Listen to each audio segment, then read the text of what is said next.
how to price a product that is effective for advertising. That's the best question ever.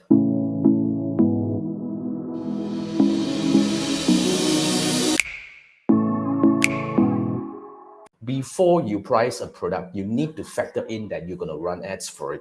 And in order to make sure that you're making the most out of it, the best way is to price it as high as possible. But of course, we understand that you may be selling something that is already available in the market. Your margin may not be high enough. Well, in that case, then I would say try to fight for the best margin possible so that we can actually get it. You see, just put it this way. Imagine if your margin is 30%, all right? That means you need to get at least 3 ROAS to break even, meaning every dollar you spend, you need to get at least $3 back. All right. So let's say if you're if you're selling something at $100, you get what I mean? Your cost per result cannot be higher than $33. Otherwise, you'll be in the red.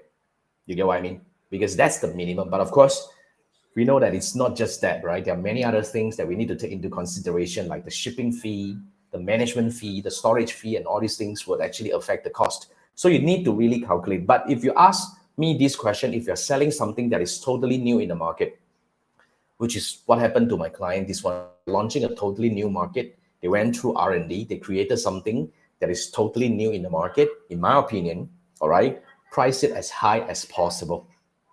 Yeah, so if you can, I've seen my client price it at, at least double.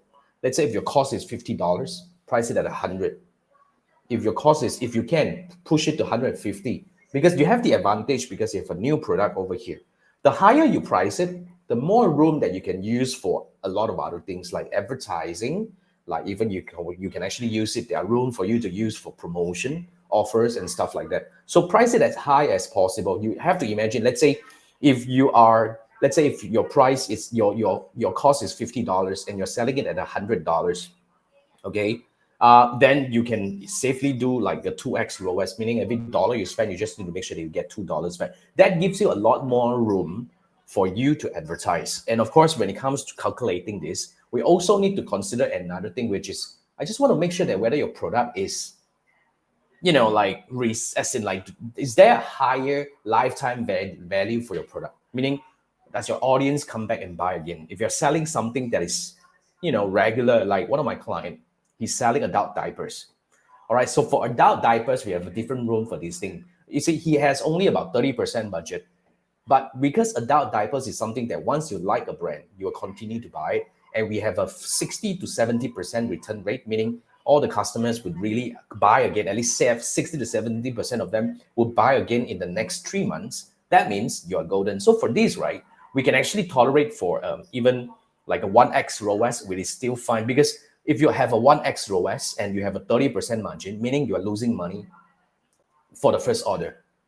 All right. But then again, it's fine because you know that this 70% of the customers who come in will buy again. Then eventually you have to calculate your lifetime value differently, meaning you don't want to look at over a year time, how many times they come back and purchase. So that gives you a roughly idea about your lifetime value. But if you're not selling something that people will come back and buy again, then you need to really think about your front end revenue. Otherwise, it's quite difficult. So really, in terms of pricing the product, this is how I would recommend. Because another thing about pricing a product is this. If you price it high, say for example, if your cost is $50, you push it to $150, doesn't matter. Because you can always say that I'm pushing it to $100, but now I'm giving a 30% discount and I'm selling it at $100. Do you think it's easier for people to take a bite? Even though it's really on the high side, but it's easier for people to buy it because they feel that they are earning something. I mean, they get some benefit out of it because it's already at a discounted price. So if you have a really low margin, meaning if you price it lower, it's definitely harder to bring it down or to bring it up. That's what I mean. So yeah, really, if you can price it as high as possible, give yourself enough cushion to plan a lot of things. Moving forward, you have to think, stretch yourself away, right? Stretch it for a year and at least 2 years to the front and see how much can you make per order, and is there any lifetime value cushion for you to build your customer and to actually kind of build your advertising plan? Because in my opinion, in every advertising, you first have to make sure that you're not losing money. Then we talk about how do we make money. So that's really about the pricing itself. So yeah, there are many ways to look into this thing.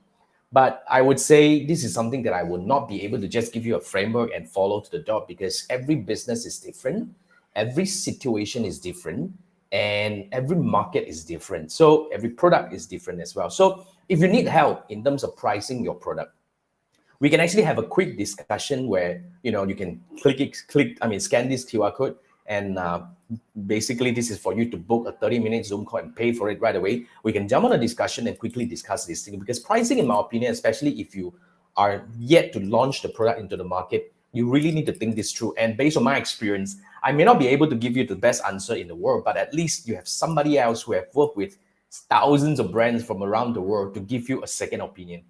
Yeah, like I said, I may not be the best person to solve the problem, but what you need right now is another perspective, which can be very useful in terms of determining your next step and to help you make sure that, avoid making the mistakes that can cost you a lot of money and trouble, even, to the failure of your business potentially in the future. So, especially when it comes to this, if you need help on this, scan this QR code, book a 30-minute Zoom call. Let's jump on it. And yeah, I look forward to work with you.